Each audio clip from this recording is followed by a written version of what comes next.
आज जैन समाज में यह परंपरा तेजी से बढ़ रही है कि किसी की मृत्यु अगर घर में हो जाए तो पारिवारिक लोग तीसरे दिन अथवा दूसरे दिन ही खारी उठा करके शुद्धता कर लेते हैं और तेरहवीं कर लेते हैं। रिश्तेदार अथवा सामाजिक लोगों को भोजन करा देते हैं। ध्यान रखिए, यह एकदम उचित नहीं है। हमारे शास्त्रों में जो तीसरे दिन शुद्धता की बात कही गई है, उसका कारण यह है कि अग्नि कायक जीवों की आयु 3 दिन की कही गई है और 3 दिन होने के उपरांत स्वतः ही अग्नि शांत हो जाती है और जब अग्नि शांत हो जाती है उसके उपरांत ही खारी उठाई जाती है। और यही कारण है कि पुराने समय से हमारे यहाँ तीसरे दिन ही खारी उठाने का प्रावधान रहा है। आज वर्तमान में जो दूसरे दिन ही खारी उठा ली जाती है, कहीं पानी डाल करके अस्थि संचय कर लिया जाता है, यह बिल्कुल गलत है। ऐसा करना उचित नहीं है। और तीसरे दिन जो रिश्तेदार अथवा सामाजिक लोगों के लिए 13वीं रूप भोजन करा दिया जाता है, यह भी उचित नहीं है।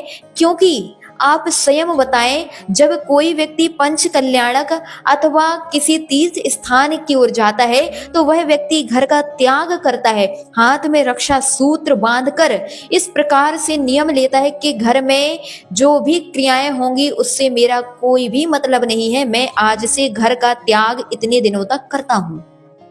और इसका यही कारण है कि वह व्यक्ति घर का त्याग करके जाता है और उसके लिए सूतक नहीं लगता। लेकिन आज जो यह क्रिया चल रही है कि उस सूतक जन घर में आकर के रिश्तेदार और सामाजिक लोग भोजन कर रहे हैं, क्या उनके लिए सूतक नहीं लगेगा? जब वह लोग स्वयं घर में आकर के भोजन यहाँ पर कर रहे हैं, उसी घर का भोजन कर रहे हैं, तो उनके लिए भी सूतक का पालन करना होगा।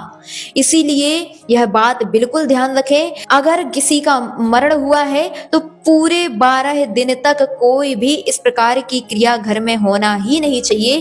13वें दिन जो शांति विधान आदि सामान्य रूप से शांति के लिए घर में इस प्रकार के विधान धर्म अनुष्ठान किए जाते हैं, उसके उपरांत ही इस प्रकार की सूतक जन्य हमारे लिए दोष समाप्त होते हैं। अतः 12 दिन तक कोई भी रिश्तेदार और सामाजिक व्यक्ति उस घर में भोजन नहीं कर सकता।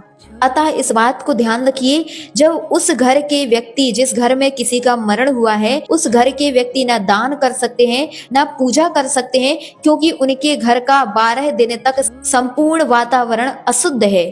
अतः इस बात का ध्यान रखें कि सामान्य दूसरे लोग भी उस घर में जाकर के 13वीं आदि भोजन ना करें। और हमारे शास्त्रों में 13वीं आदि का भोजन का कोई प्रावधान है ही नहीं।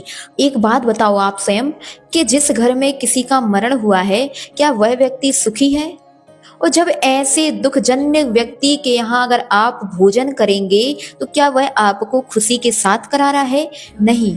अतः आप उसके दुख में तो शामिल हो, लेकिन यह 13वीं जैसा भोजन ना करें। आप उसके लिए भोजन करा दें, लेकिन आप उसके यहाँ जाकर के भोजन बिल्कुल ना करें। इस प्रकार की क्रिया हमारे यहाँ जो चल रही है वह बंद होना चाहिए और यह हमारे लिए स्वयं ही एक लज्जाप्रद है।